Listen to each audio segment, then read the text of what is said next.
शेतकऱ्यांना पूर्ण कर्जमाफी आपण देणार आहोत. शेतकऱ्यांचा सातबारा करूया कोरा कोरा कोरा. झाला का? टाळ्या वाजवल्याने टाळ्या, वाजवल्याने टाळ्या. मग हेच तुम्हाला मी सांगतोय.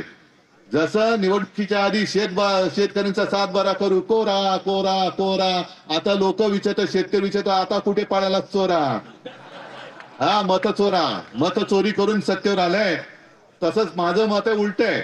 लाडकी बहीण योजना बंद करू नका, पण निवडणुकीच्या आधी जे सांगितलं होतं की आम्ही आमच्या लाडक्या बहिणीला 1500 नाही तर 2100 रुपये देऊ, या नाही तर पुढच्या महिन्यापासून माझ्या प्रत्येक बहिणीला 2100 रुपये द्या. बरोबर. पण आमचं म्हणणं काय, आमचं म्हणणं काय की आता शेतकऱ्याचं जे नुकसान झालं त्यांना भूतो न भविष्यती. असं यापूर्वी मराठवाड्याच्या मी अगदी जे वयोवृद्ध शेतकरी आहेत त्यांना मी विचारलं, त्याला आमच्या आयुष्यात कधी असं संकट आलं नव्हतं, कधीच नाही. म्हणजे आतापर्यंत मराठवाडा हा अवर्षणग्रस्त होता, थोडासा दुष्काळी बाणा पाहिजे तर.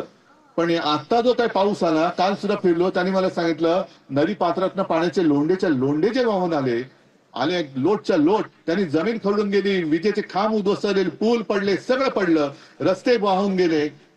आणि मी तुमच्यामध्ये येऊन तुमची व्यथा विचारताना आपल्या राज्याचे मुख्यमंत्री म्हणतात उद्धव ठाकरे टोमणे मारतात.